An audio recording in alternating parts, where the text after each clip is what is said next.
Hello, everyone. I hope you're all doing well. Welcome to the launch of our exciting Ulrich Virtual Spring Series. It's so good to see all of you, and thanks for joining us this evening.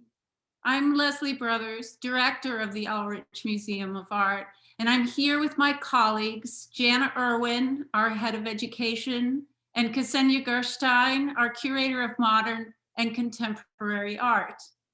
On January 21st, we opened our doors with 4 exhibitions.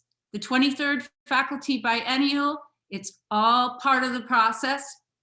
Sharing Matrilineal Memories at WSU, the 4th exhibition in our Solving for X series, and 2 exhibitions, Gordon Parks' I Too Am America, and Renee Stout Ghosts, that are part of a citywide partnership with the Wichita Art Museum, the Kansas African American Museum, and Arts Partners, all celebrating African American art in the 20th and 21st century.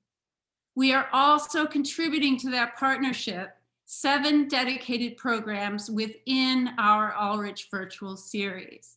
And the first begins this evening with art historian Aruna De Souza.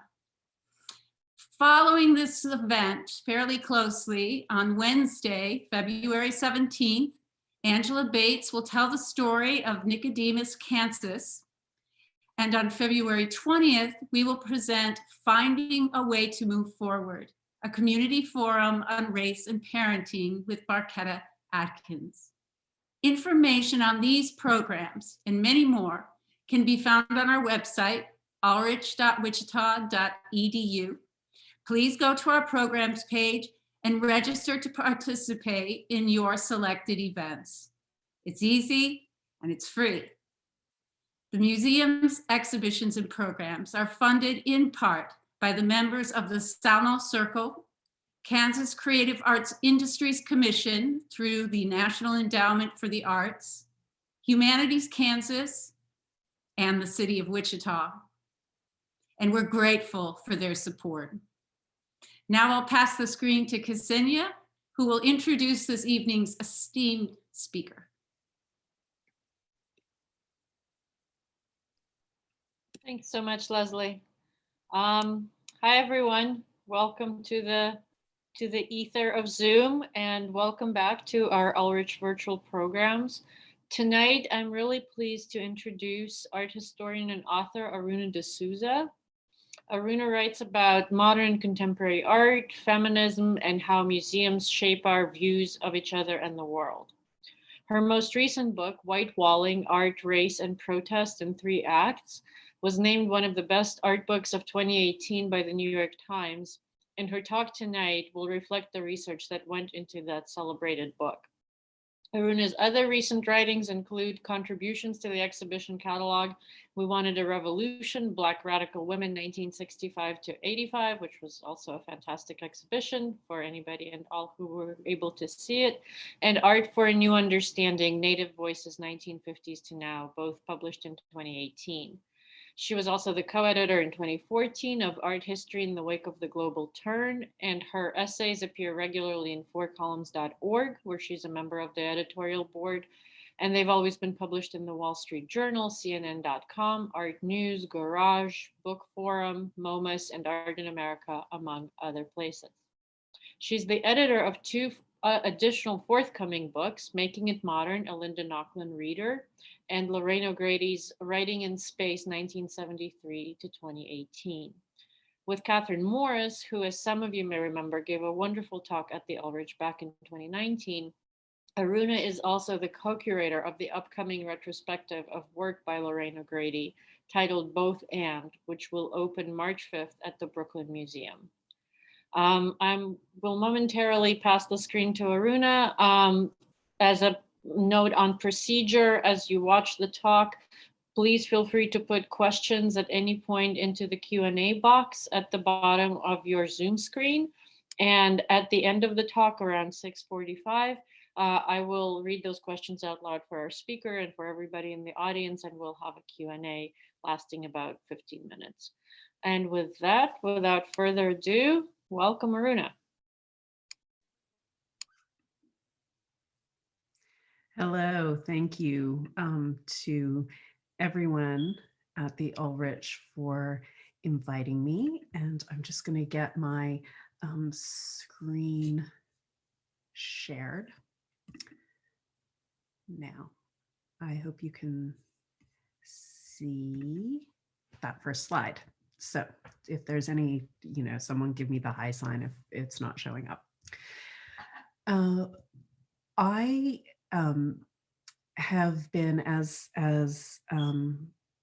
my hosts have mentioned, I've been, immersed in a few different projects lately, and one of them is the Lorraine O'Grady exhibition. But the project that I keep getting pulled back to is a book that I wrote in 2018 called Whitewalling: Art, Race, and Protest in 3 Acts.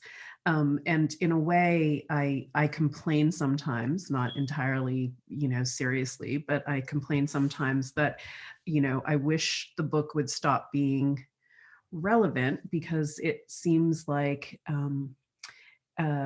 people turn back to it at points of reckoning with our country's sort of racist past and present, especially in moments of protest in the larger cultural sphere or the larger political landscape, that then spill over into the world of museums.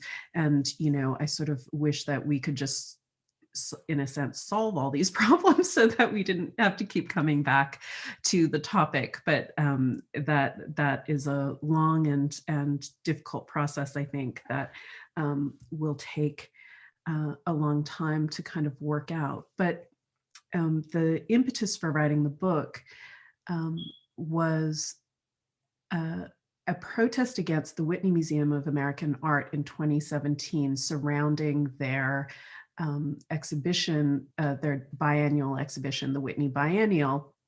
Every 2 years, the Whitney puts on an exhibition that is supposed to sort of give us the temperature, if you will, of the American art scene, however the curators decide to define that those terms. And the 2017 biennial was interesting because it was a show that was, in a sense, responding to criticism of the previous biennial. The previous biennial was curated by a team of curators, and the final show ended up being inordinately dominated by white men and white women artists, although many fewer women than men, and the number of artists of color, whether they were Black, Indigenous, or other people of color, was sort of shamefully small. And that show generated a lot of complaint, a lot of accusations of real bias on the part of the Whitney Museum. How can you talk about a country that is now 40% people of color by showing work that is 80% white, or in fact more than that, for the 2014 biennial?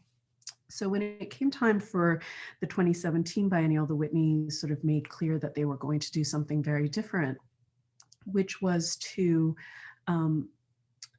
first of all, for the first time, to appoint a curatorial team made up of people of color, where both the curators were people of color, both Asian American curators, one who was part of the Whitney staff, and another who was an independent curator who was brought in to work on the exhibition.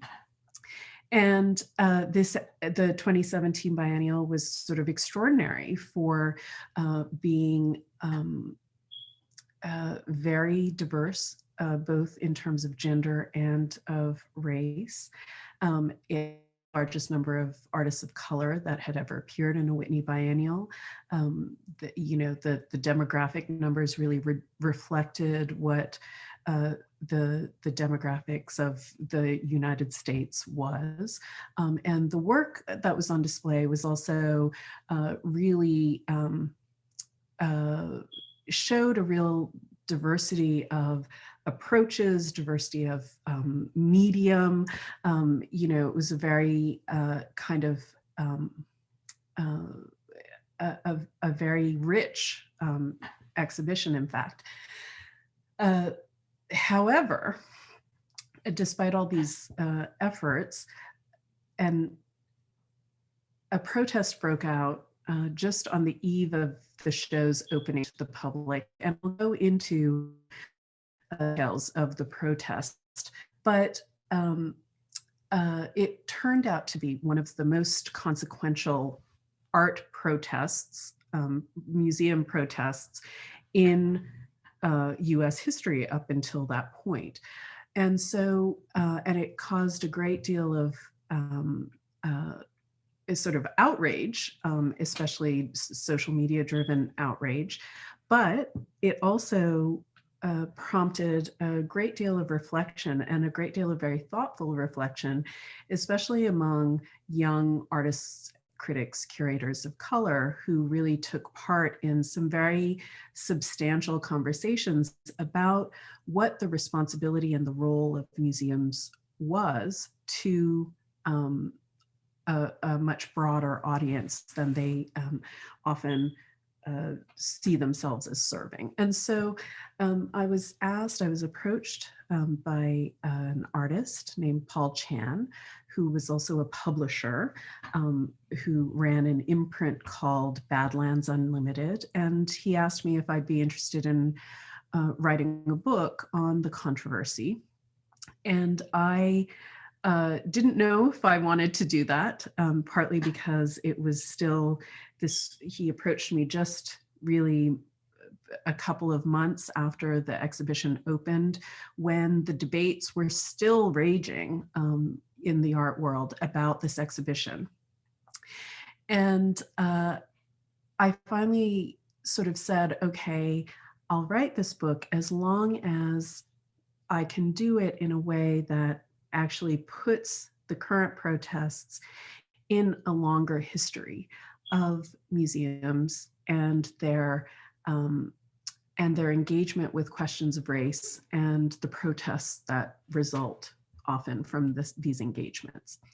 And so we decided to go ahead with the project. And Paul's desire was that the book would come out he had a couple of conditions. One is that the book would be written for an audience that doesn't read.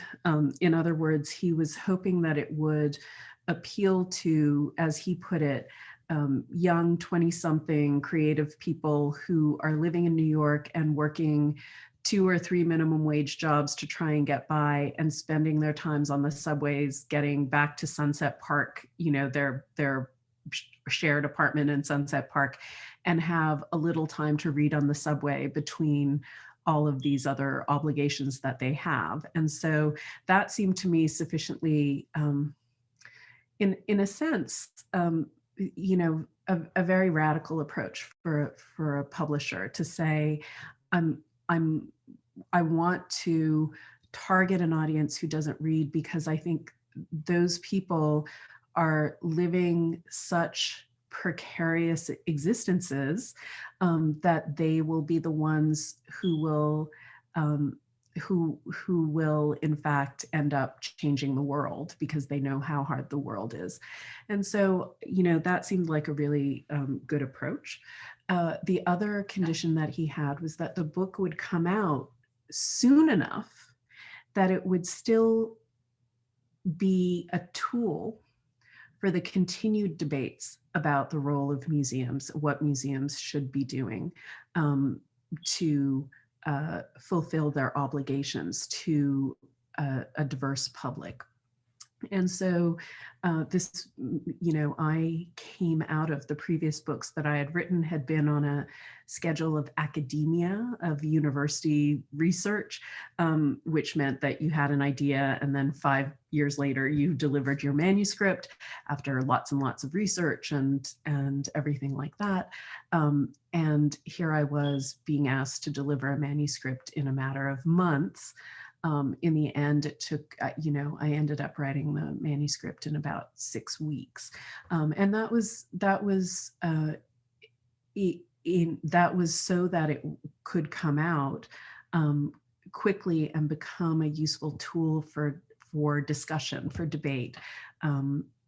So as part of this strange process, I had to come up with a title before I'd actually written the book, because it had to go into all sorts of, the publishers' book catalogs and all of these things. It had to have a title, so that the timing could all work out. And I've never come up with a title before I've actually, written the book, because of course I always feel like you have to know what you're writing, know what you've said before you come up with a title. So we really had to do a lot of work to decide what the book was going to be called. And because it was about race, because it was about Black protest against museums, and Black artists, history of Black artists and writers and curators, sort of calling out white institutions, predominantly white or historically white institutions, for excluding them. We were tossing around different titles, and then another controversy sort of had erupted, and that was an exhibition of the work of Kelly Walker that took place at the St. Louis Contemporary Art Museum. And Kelly Walker is, at the time was a sort of hot artist who had a lot of fans in Europe and in New York, and a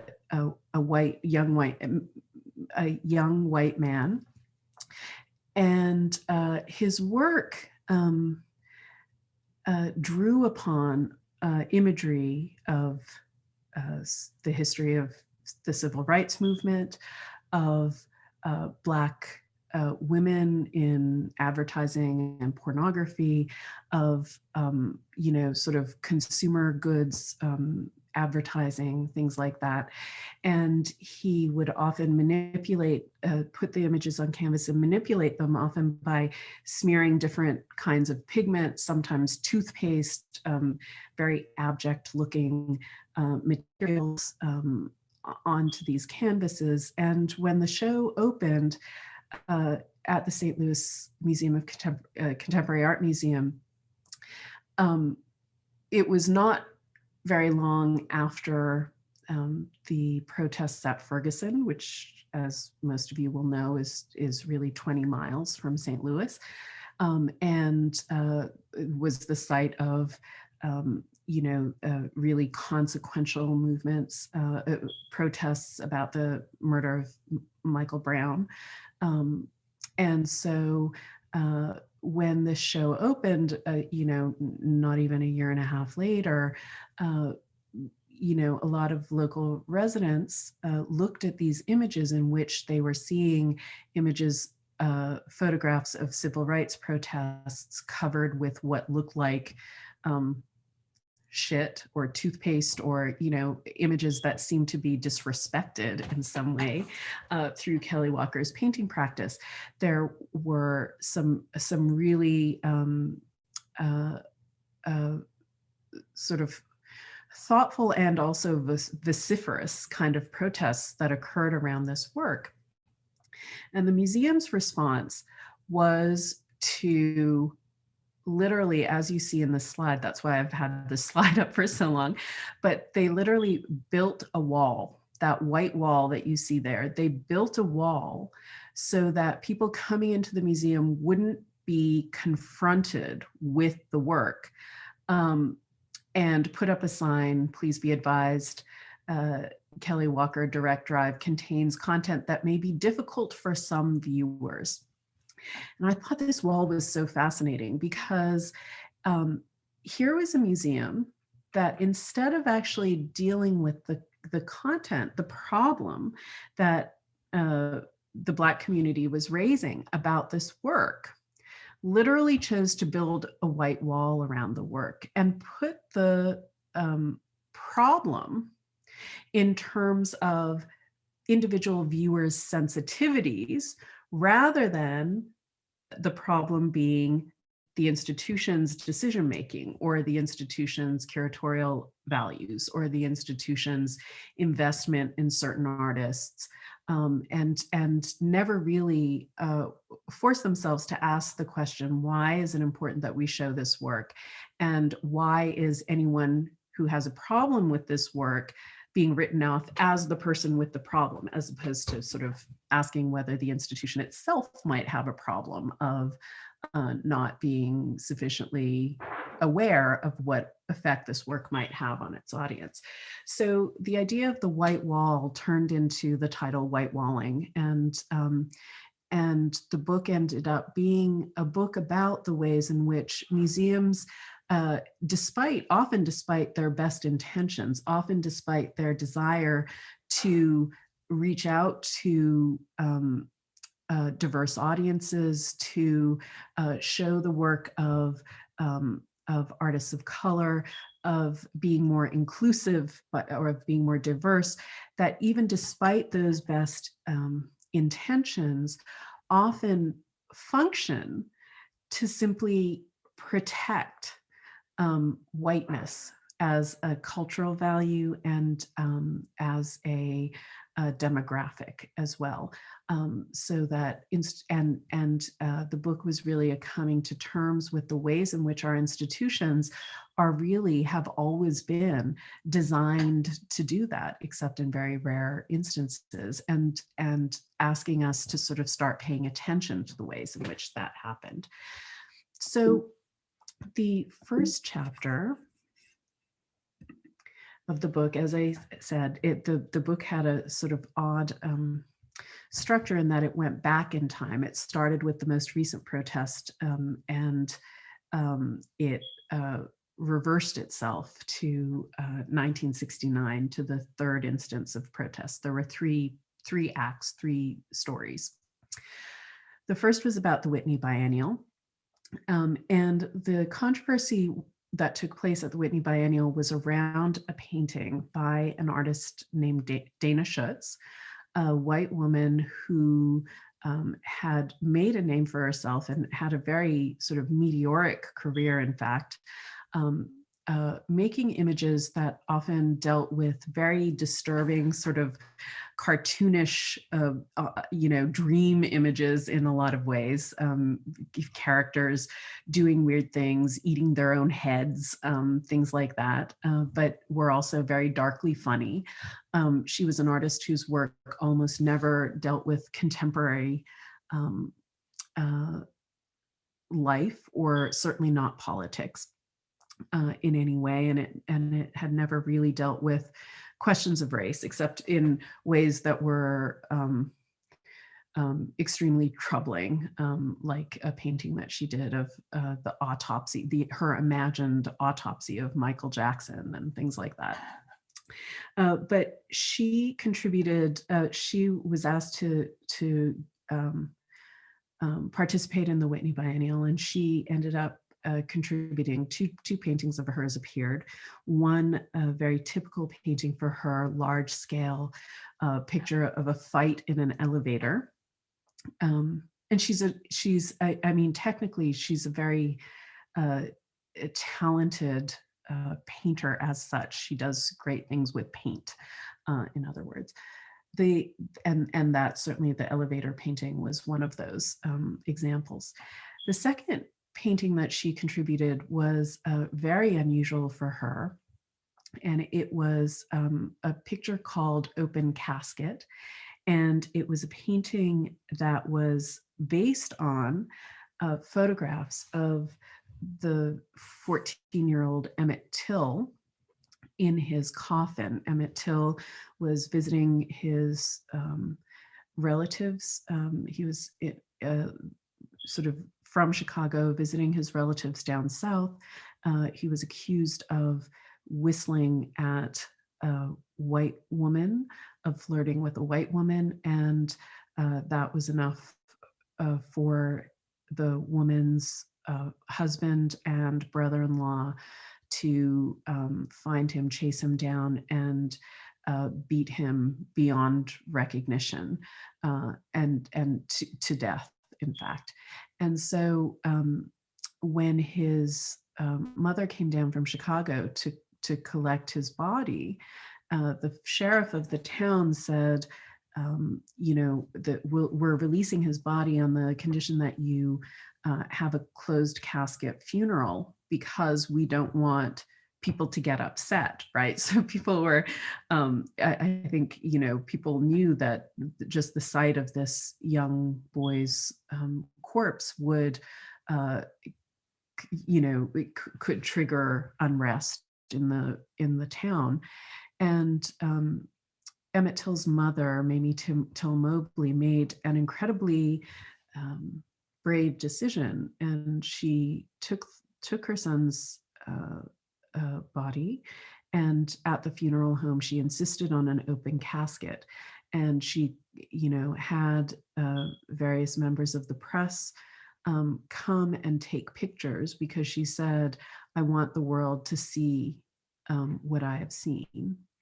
And those photographs are credited, largely credited, for really putting the civil rights movement on another level of intensity, because these photographs circulated widely, both in the Black press and in the white press, and I think galvanized a lot of Black people who had been terrorized into not accepting necessarily, but living with the realities of Jim Crow, for fear that they would be treated the way that Emmett Till was treated.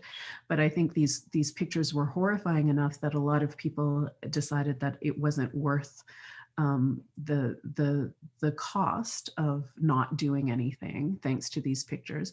And when these pictures ran in the white press, they were responsible, I think, for a change in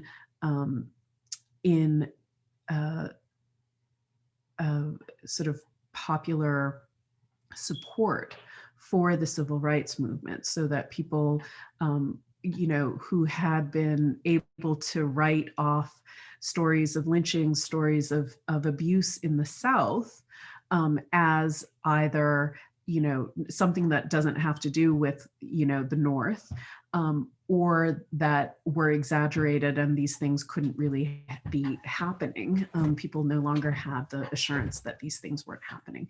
So these photographs are incredibly important in US history. They're incredibly important in Black history. And Dana Schutz had decided to base this painting on these photographs. And the art critic Jerry Saltz went to the press preview for the Whitney Biennial, and took a picture of this painting and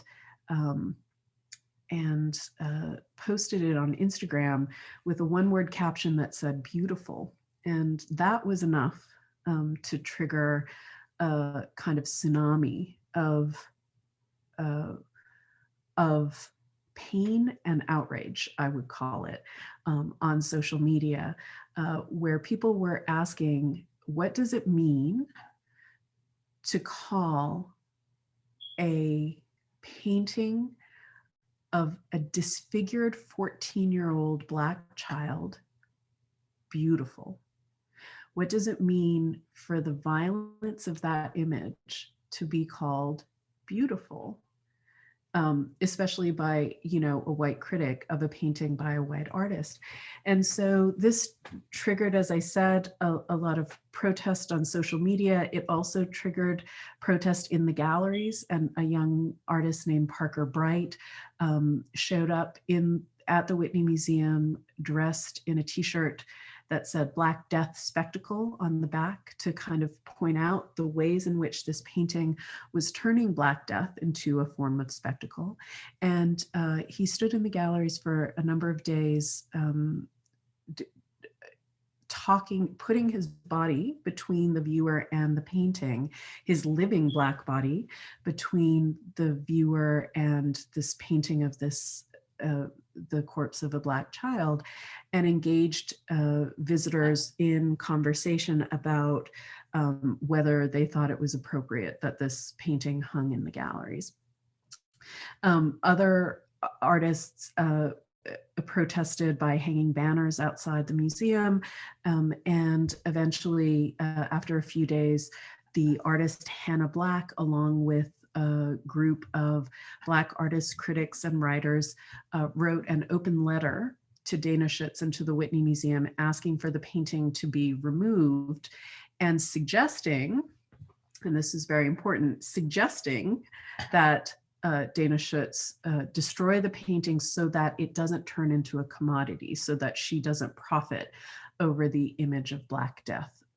And so this letter caused the whole world's head to explode, because suddenly here was a chance to turn this argument, instead of talking about the kind of substance of the argument, which is a question of who should, about the appropriateness of painting images of dead Black people. And certainly this is a conversation that I think any aware person is having in other realms, right? I'm sure that I hope that all of us have a moment of deciding whether we want to share photographs of the latest police beating or murder of a Black person.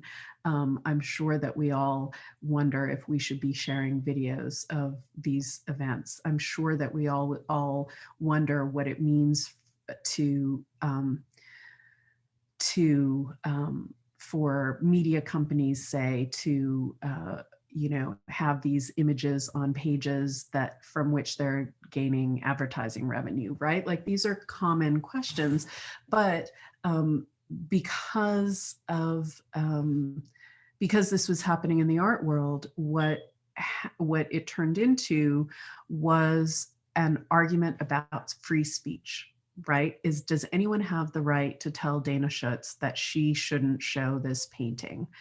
And this turned into, you know, an argument on the part of people who really had very little sympathy with the protesters, into an argument about free speech, to the point that people were calling Hannah Black a Nazi book burner, comparing her to a Nazi book burner. People were imagining that these, you know, that an artist like Parker Bright, who is a young man in his 20s, who's, you know, barely eking by, is a censor, right?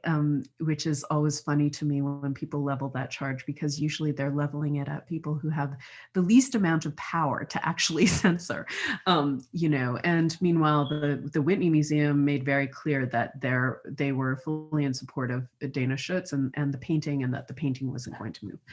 But this controversy got big enough that the author Zadie Smith was writing about it in the Paris Review. Whoopi Goldberg was talking about it on The View.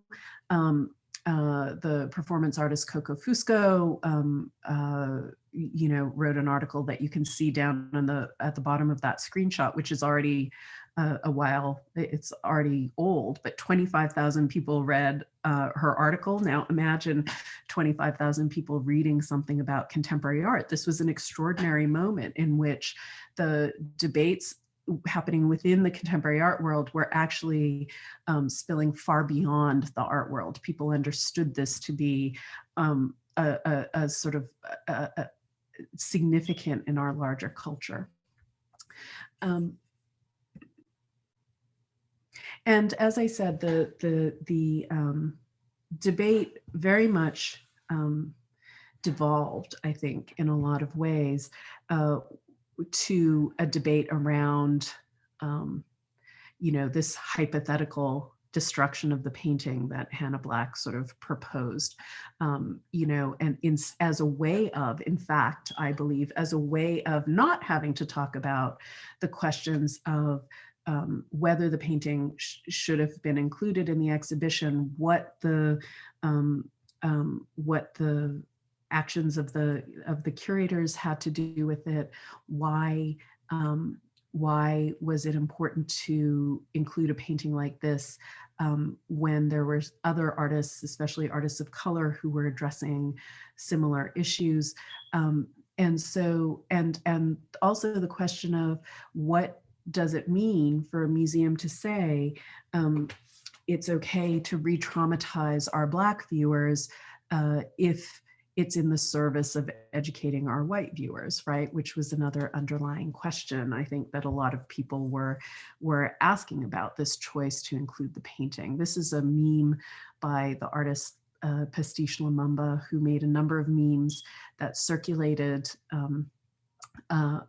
during these debates that really were sort of so brilliant in their ability to encapsulate what was happening in a protest that was largely being played out on Facebook, on Instagram, on Twitter.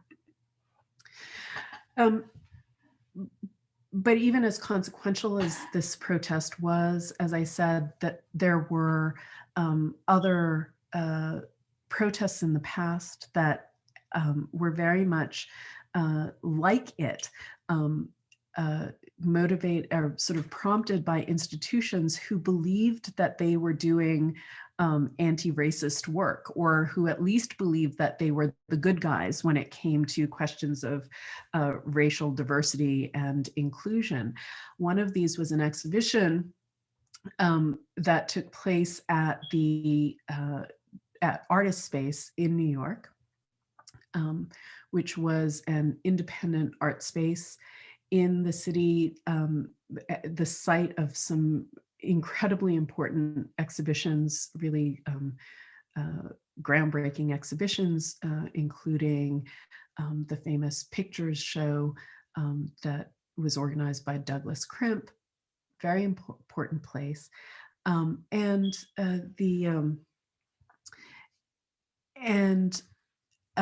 The protests occurred around an exhibition. A young artist, young white male artist in his 20s, was given a show there. His name was Donald Newman, but he only went by the name Donald. And he decided to, and he showed abstract charcoal drawings that had some photographs embedded, and he decided to title his show using, the most hateful racist epithet in the English language. A Black artist and activist named Janet Henry got an invitation for the show because she was on the mailing list, and looked at it and said, well, the only person who would dare to use that word to title their show has to be a Black artist. And wow, Artist Space for the first time is showing a Black artist. I have to go and see the show. And when she got to the exhibition, the receptionist, who happened to be, funnily enough, the iconic, someone who's turned into, one of the iconic figures of contemporary art, Cindy Sherman, was actually working behind the desk as a receptionist. That's how she was supporting herself at the time. Cindy Sherman told Janet Henry that no, the artist was white. Janet Henry was shocked and said, well, why did he call his exhibition this? And she said, well, it's because when he does these charcoal drawings, his arm gets black from the charcoal dust, and that's why he called it this. So I mean, I should hope not surprisingly, this triggered again a real outrage and organized protesting um, among a number of groups uh, in the downtown art scene. And, you know, a lot of that was predicated on the idea that Artist Space was, in fact, a publicly funded institution. It got most of its budget from the New York State Council for the Arts. And so there was a very strong sense that by showing this show, by having a show titled in this way, that that Artist Space was actually sort of saying to Black artists, to Black audiences, that you're not welcome here. And so it became a matter of feeling excluded from a public institution, what was essentially a public institution. And when the protesters started writing to the New York State Council of the Arts, who was, you know, who held the purse strings, they were again accused of censorship by this institution that thought of itself again as a very avant-garde, a very progressive, a very political liberal institution who didn't know essentially what to do with the fact that they were being protested on the basis of you know, racial bias. This is just one of the, you know, all of this stuff was very analog. The Emergency Coalition was made up of both Black and white artists and curators. Lucy Lepard was part of it. Carl Andre was part of it. Anna Mendieta, Carl Andre's at the time wife, who he was later accused of murdering, was on it, as well as you know, Lowry Stokes Sims, Howardina Pindell, a number of very famous New York figures were on it. The third episode, and I'll just sort of briefly mention it before we go to questions, was an exhibition that took place that was organized at the Metropolitan Museum of Art in 1969 called Harlem on My Mind. It was organized specifically in order to convince both the city council as well as the city at large that the Met was an inclusive exhibition. They were trying to convince the city council to allow them to expand into Central Park. And city council said, why should we hand over more land to you, given that you really only serve rich white people in New York? And so the new director, Thomas Hoving, you know, embarked on a campaign to kind of show the ways in which the Met was open to everyone. And, you know, when he tells a story of showing up at the Met on his first day of work and hearing the guards turn away Black visitors saying, I'm sorry, this is a private club, you're not allowed in. So, you know, the Met was a really problematic institution from that point of view, from, you know, unquestionably. But this show was going to be done as in a sense, a kind of demonstration that things had changed at the Met, and that the Met was relevant for the Black community, for other communities of color who may not have been comfortable going there in the past, or who may have been actively excluded in the past. And so they were going to do a show about Harlem, but weirdly, this was a show that didn't include any art. There were no paintings or sculptures. There was no art photography. It didn't include Roy de Carava or any of the other sort of famous photographers who had emerged in Harlem at that time, because it was really organized around as a kind of information environment. It used multimedia and slideshows and you know, different kinds of labels on the wall and things like that to try and communicate the history of Harlem, which caused, of course, Black artists who had never been welcome at the Met to protest it. That here finally the Met was doing something that recognized African American culture, which the Met had literally never done before, never had a show once about African American culture. They had shows about their sort of African primitive artifacts and things like that, but never about African American culture. So here's finally the Met is doing something about African Americans, but is managing to do it without actually including any African American artists. And so they protested the exhibition, and through a series of sort of a series of other events, they actually managed to get the Met to agree to a number of concessions that included some really important kind of structural changes. The Met was obligated to, or agreed to, disperse its collections to allow its works to be shown at community centers around the 5 boroughs, especially communities of color.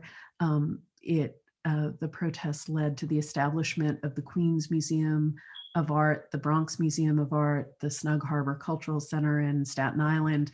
So all of these sort of outposts. So, as well as establishing professional development programs for Black students who were interested in entering into the museum world and things like that. So the protests here were really, the protesters were really expansive in their thinking of what protest could do. And it felt like a very uplifting, optimistic note to end the book on.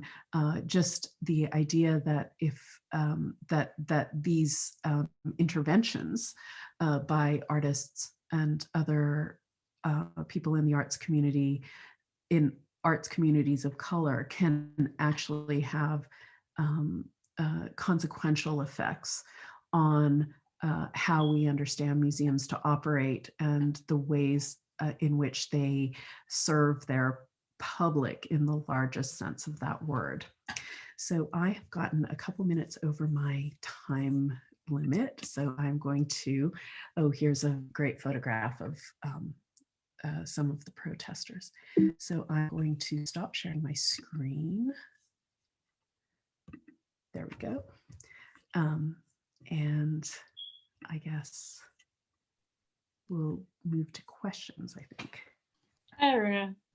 Thank you. That was really fascinating. And I will make a quick note. So we don't have any questions in the Q&A box right now. I have lots of questions. Okay, great. But if you wanna take a few more minutes to kind of to share your screen, or if you have more things that you would want to say, we absolutely have time for that. Well, one of the things that I often get asked when I talk about this is,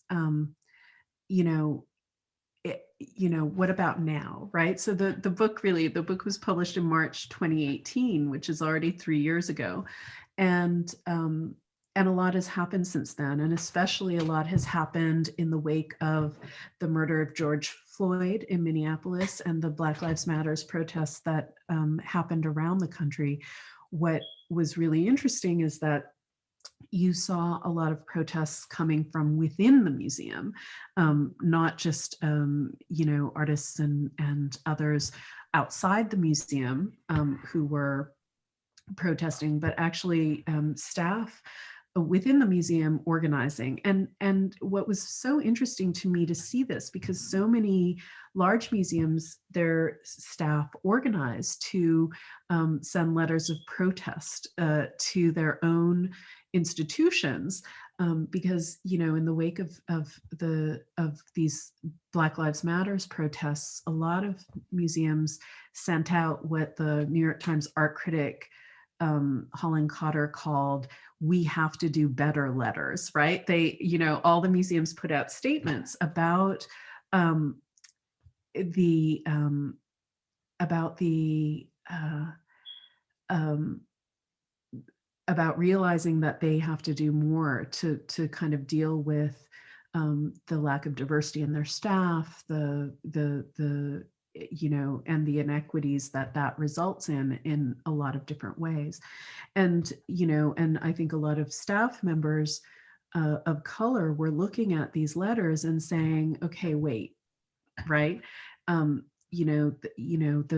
fact is that American museums, according to a survey that was done by the Association of American Museums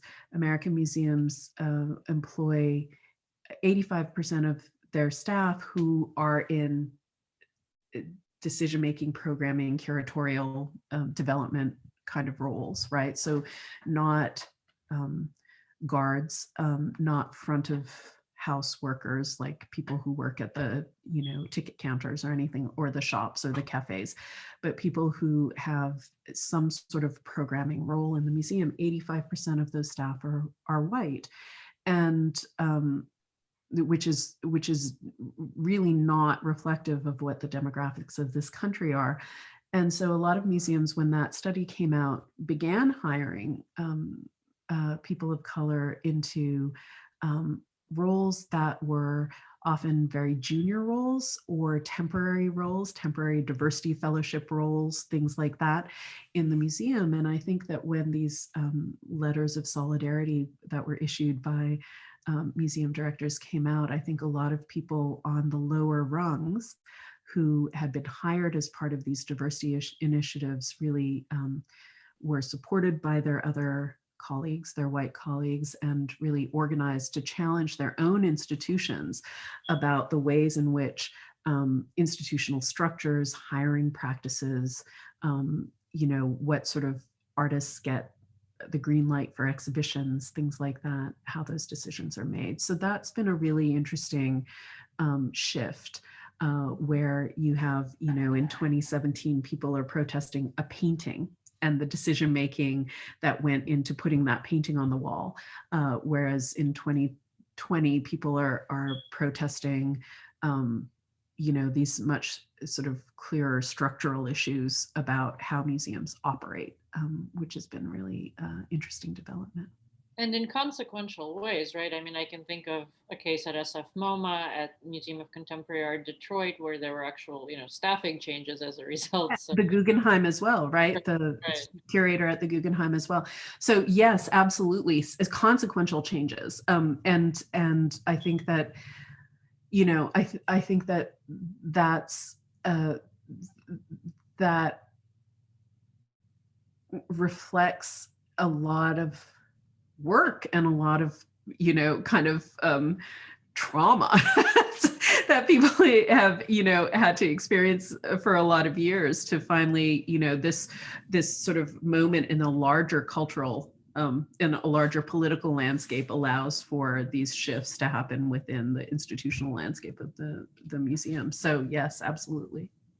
So we do have a question. This one comes from Dr. Patricia McDonald, who is the director of the Wichita Art Museum. Hi, Patricia, wherever you are. I want to, so she's mentioning there is a Traveling Sam Smithsonian American Art Museum exhibition of African American art in the 20th century right now on view at WAM. I will make a quick plug for the Ulrich where I work, which we also have, I think, one of Benny Andrews' most significant works. It's a multi. Yeah. Oh, that's fantastic. Yeah. But all of this is to say that Wichita has this strong connection to Benny Andrews. Yeah. And Patricia is asking whether his work figured, his work as an activist figured in your book. If not, why not? And I had a similar question. There are enough acts of protest in post-war America that you probably had to make some editorial decisions. Well, yes, I mean, I did have to make some editorial decisions. It's not a long book. These three seemed really interesting to me for different reasons. Benny Andrews does figure in the book. He, along with a number of a small group of figures, in fact, in New York, established the Black Emergency Cultural Coalition, and were and they initiated the protests against the museum.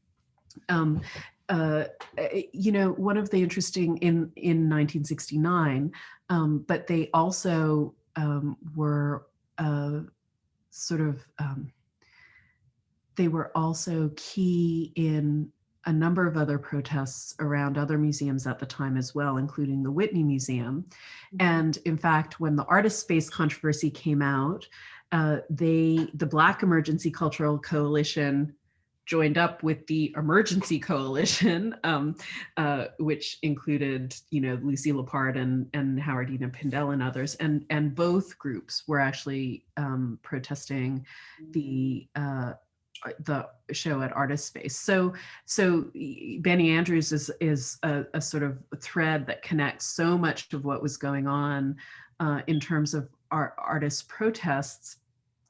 And, when it came to, say, the Black Emergency Cultural Coalition's protests at the Whitney Museum, again, at this moment where people were, the public was broadly sympathetic to the civil rights movement. It wasn't a kind of new scary thing. It was something that they had lived with for now a while. This was after the passing of the Voting Rights Act, so it was after so much of the activism that led to that. I think museums felt much more obliged to be responsive, and especially at that point when museums were getting a lot of their funding from, from tax dollars. I think they're from the city and state. I think there was more of a sense of obligation to respond to protest, in productive ways. And so, at least in the short term, the Whitney Museum agreed to give over its ground floor gallery to showing solo shows by Black artists. Alma Thomas had a show there. Mel Edwards had a show there. There were a number of artists who were shown there. Benny Andrews never benefited directly from any of this, not at the major museums, but he certainly was shown in shows at the Studio Museum and things like that. So, yeah. There was also a question, which I also shared, about the artwork that's right behind you. Oh, that's I haven't managed to get it up on the wall. It's a piece by an artist, South Asian American artist named Basira Khan, who is originally grew up in Texas, but is based in New York, and who is a Muslim woman. And so a lot of her work draws upon trying to find a place to articulate her experience of as a woman, as someone from as a Muslim, as a South Asian, within a kind of American landscape, which often only sees race as a matter of Black and white. And so trying to find ways in which to articulate her experience without, in a way that also draws upon the long history of, I think, of Black activism and Black politics. And so this is a piece, it's a print, I Am a Body, and I think of it in relation to the flags, I Am a Man, the Dred Scott flags of I Am a Man, and thinking about the differences between articulating what you have to articulate in different situations to assert oneself as a person of color, depending on one's background. So yeah, that's by Basira. She's a great artist, and my little 2-second blurb hasn't done her justice, but I encourage you to look at a great website as well. It's a great piece. I'm curious, in the fairly short time we have left, but you mentioned at the very beginning that Mm. you and Paul Chan both wanted this book to reach maybe a different kind of audience than normally would Yeah. read an art book. And for folks at home, it's it's not, it's not a coffee table kind of art book, right? And I'm curious what the life of the book has been like in those 3 years. If you feel like it has reached the people it was intended to reach, if it reached other audiences you didn't anticipate, what the impact has been. You know, so I left academia around 2012, 2013. I said, okay, I'm done being an art history professor. And so up until that point, my book publishing experience had been, I wrote a book on Cezanne, right? I wrote, these art historical books. And I think my Cezanne book, if 350 people have read that book, I will be amazed. It's a good book, but you're not, academic books have a lot of times have sort of small audiences. Libraries get them and students read them, but they don't have, they're not often read beyond the confines of a certain community. And this book has been such a different experience. I said that I wanted this book I used to be a debater. And so when I was in high school debating, the first thing you always have to do is define your terms, right? You have to define the meaning of the resolution that you're debating. So everyone's debating about the same thing. So I thought of this book as really defining the terms, right? Like, here's this huge outcry that happened on social media. And social media is a weird place where you only see what's on your feed, right? Like someone else could be seeing something completely different, right? So this was a book that was trying to sort of capture the contours of the debate so that we'd all know what we were talking about, right? So, and it really has been used by that. I mean, I think that a lot of students have read it, a lot of artists have read it, but also people from really different realms, and the thing that for me is most, this book is really about the limits of white liberal progressive approaches to racial equity, right? Like that desires for diversity and inclusion only go so far. They don't actually change the institution enough to make these problems go away, right? And so, what's been so interesting to me are the people who come up to me and said, well, I read it,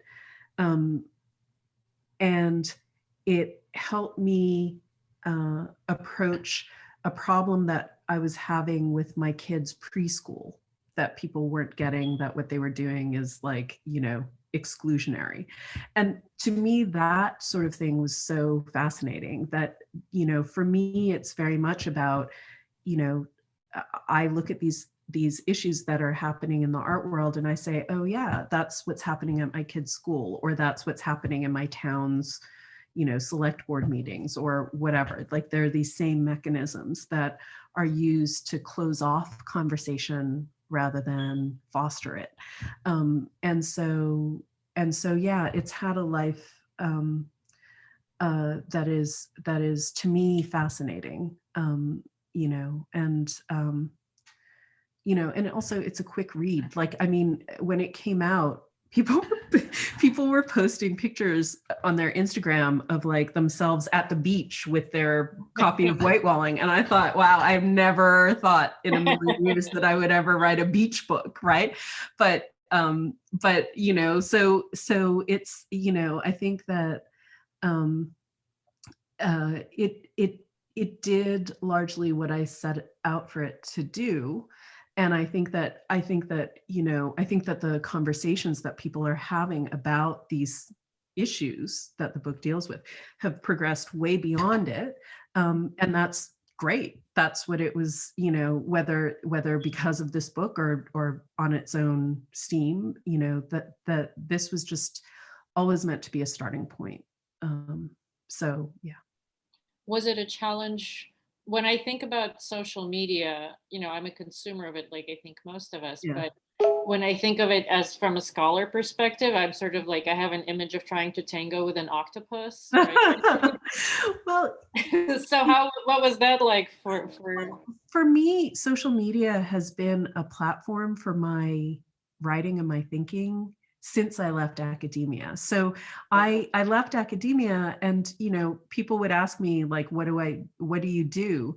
And a friend of mine standing next to me would say, oh, she does Facebook, because that's where I was posting about politics, about my own education around, I'm Canadian, and so a lot, after the death of Trayvon Martin, the murder of Trayvon Martin, that was when a lot of my self-education about racial politics in the US really got going. And so that learning process on my part, my analysis of the political scene, my shift into other art worlds that I had not been engaged with before, that was all happening on Facebook. And so a lot of the debates that were important, I think, around um, the Dana Schutz painting and around the protests against that painting, a number of them were happening on my wall, on my own posts, meaning the comments in my posts, not just me, but people commenting and making their arguments. And then I had, there were artists like the artist Lauren Woods, who was collecting screenshots of interesting points in the arguments, and she shared those with me, right? So there was a lot of there was a lot of trying to I could only do what I could do, but trying to sort of at least find the broad outlines of, like, these are the major threads of the argument that are happening. And so that, so I think I was positioned to write the book because I spent so much time on social media, and I knew already where those arguments were taking place. So, yeah. Again, sorry if I seem slightly frazzled. I'm trying to Oh no, I know there's all the questions and convey to you in a succinct way. This one should be a fairly short, I think, question and answer. But what happened to Open Casket? What happened to Dana Schutz's painting? Well, Dana Schutz, when the protest emerged, she actually put a statement up next to the painting, an artist statement label next to the painting, and in it she declared that the painting would never be sold, and it would remain in her possession. And I think that's and as far as I know, it hasn't been sold. Although I do know, I personally know of collections that have tried to acquire it. So so it's yeah, so it as far as I know, certainly not publicly, it hasn't appeared on auction, and it hasn't appeared in any museum collection. So I'm assuming that she is kept to that vow of not selling the painting. But it also stayed up throughout the biennial. It stayed up throughout the biennial. Yeah, it was not taken down, and the museum made very clear that whatever conversations would happen around the painting, that painting would not come down. Which I think made, the museum really tried to sort of paint this as a moment in which, we could have a robust debate about the issues involved in this painting and the decision to put it up. But by foreclosing the possibility of it coming down, they really foreclosed a lot of debate. The debate, I think, for many people felt like just another performance to burnish the reputation of the Whitney. Oh, the Whitney is so open-minded that we're debating the status of this painting in their walls, but really it was, nothing would come out. So I think that really put a damper on productive discussions could occur around the painting. We got a quick note saying that somebody just ordered the book, so thank you. more self-educating that will come out of this talk.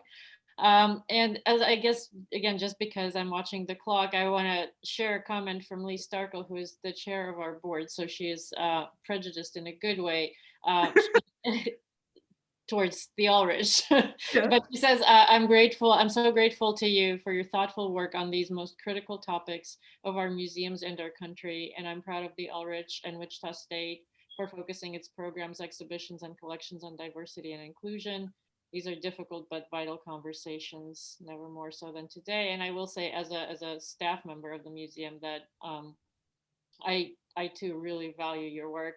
And I was going to say parenthetically, not just in this book, but in all of your writing, how eminently accessible it is, which I feel like we don't necessarily always talk about that as an issue of equity and access, but the fact that, For me, it is. Yeah, for me, it is. Like, they're between leaving academia and writing Whitewalling, one of the detours that I took, because I had decided that I wanted to write for a broader audience than I had been used to. So one of the detours I took was I wrote fluff pieces for the Wall Street Journal, and I did all sorts of kinds of writing, but I also wrote a food blog. And that was a process of untraining myself from specialized writing and trying to write for a broader audience. But it was very much for me, the idea of writing for people who are intelligent and curious, but not specialists,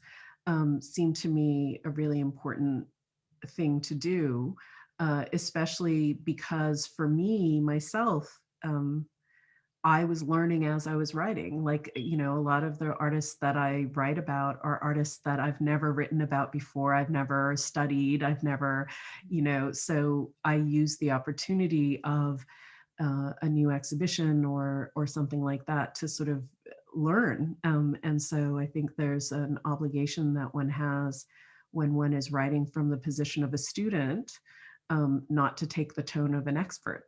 And so, and I think that, I hope that anyway, that for people who are interested in a topic, but maybe not fully comfortable with it yet, that reading someone else who's getting comfortable with the topic makes it more available to them and makes it less of a risk to take the next step. So. I think gradually that's probably over time will start informing the voice on our museum walls as well, right? That we maybe will start sounding less authoritative and more. And it's it's interesting, and it's hard. Sometimes it's hard to do, like, with this exhibition that I've been working on, writing the wall labels for the exhibition, that was a really interesting kind of process, because it really was like, okay, am I too deep into this material to know whether what I'm saying is going to make sense to someone else who's coming at it with a real curiosity and desire? And I don't want to thwart that curiosity and desire by putting up something that's going to just, act like a barrier, right? Or immediately than an invitation. Yeah. Well, we're at 7:15, so I think this is a good stopping point for folks who here. I mean, you're probably past dinner time because you're or a very late dinner, but folks here who might want to get to their dinner, thank you so much. This was wonderful, and truly, as a museum professional, it's such a great opportunity to kind of stop and think and reflect. So thank you for the work that you do, and thank you to everybody who attended. We'll see you again at our next program. Thank you. Thanks so much. It was so nice to be with you. Bye. Bye.